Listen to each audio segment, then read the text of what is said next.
Good morning from the beautiful city of Portland, Oregon. These are images and video from an army of citizen journalists in Portland who have been documenting a city in decline. Public drug abuse, addicts sprawled on the sidewalks or wandering the streets, tent encampments on many street corners, and fires seen burning along the roadways. What used to be one of America's most beautiful and livable cities is being slowly destroyed by epidemic levels of crime, drug abuse, homelessness, and mental illness. One local is called Portland an open-air insane asylum.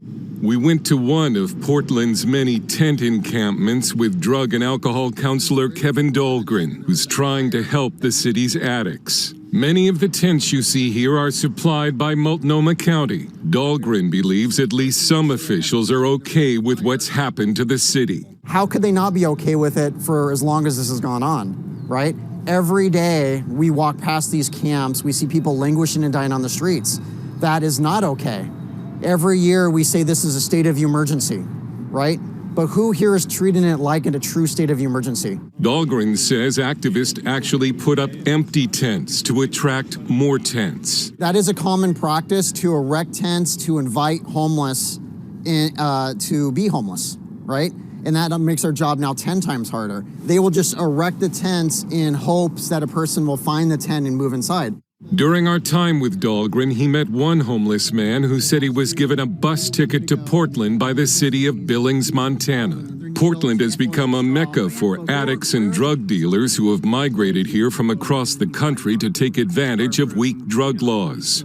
It's also attracted drug cartels. There were 11 drug overdoses on March 31st alone, and one pill of fentanyl can cost as little as $1. I feel like we've invited people to come to our city to kill themselves. A Portland photographer who goes by the street name of Michelle Ghost has been capturing the decline of the city through her lens. We're giving them the tools that they need to stay alive just long enough to end up dying on our streets. After rioting over George Floyd's death resulted in the destruction of large parts of Portland in 2020, Mayor Ted Wheeler thanked the rioters before he was hit with tear gas. Things got worse for the city when Oregon voters approved Measure 110. It decriminalized possession of small amounts of drugs, making it a health care issue and not a crime. Police officials say it's led to a huge increase in the amount of drugs on the streets, which has led to a surge in crime. It wasn't always like this. Portland, Oregon, one of the nation's most beautiful cities. The citizens of Portland attend many fine churches. It is a family town. A good place to bring up children. In Portland today, a viral video shows a man using drugs in front of a child. Just last week, a man beat someone with a golf club in front of this Portland restaurant. The nervous owners then offered the attacker hot coffee, which he dumped on the victim. 79% of businesses surveyed in Portland have been victims of vandalism or break-ins. 19% have been vandalized at least 5 times.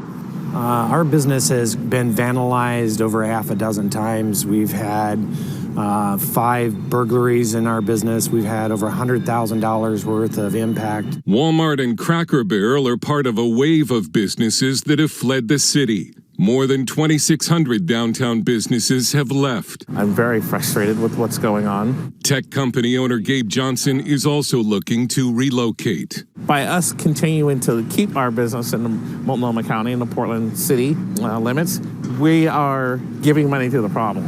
And so we're going to move. Portland's social experiment, this progressive experiment, has gone colossally bad. Jeff and Angela are Portland business owners and community reporters with PDX Real.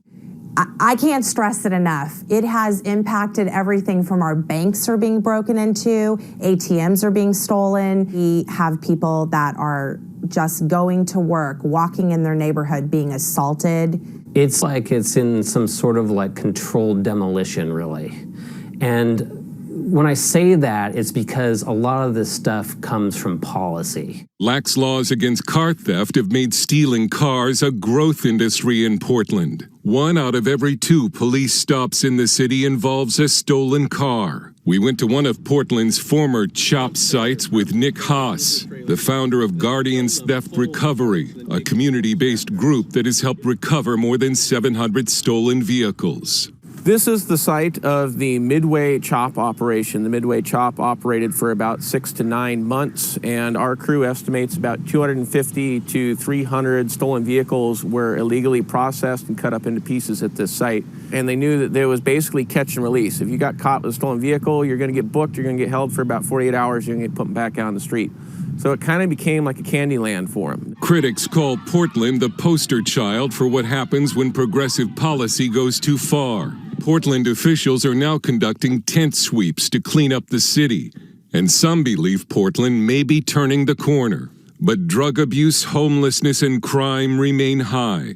Imagine, absent some of the decay we've seen, what a great place it could be to live. MC Street Truth is the alias of a Portland businessman who co-founded the Coalition to Save Portland with Gabe Johnson. I remember when we used to celebrate the idea that Portland's weird. This is kind of how it is. It's weird, it's quirky.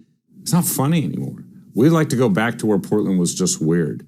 Now it's scary. One writer asked, how long does it take for a city to die? Dale Hurd, CBN News, Portland.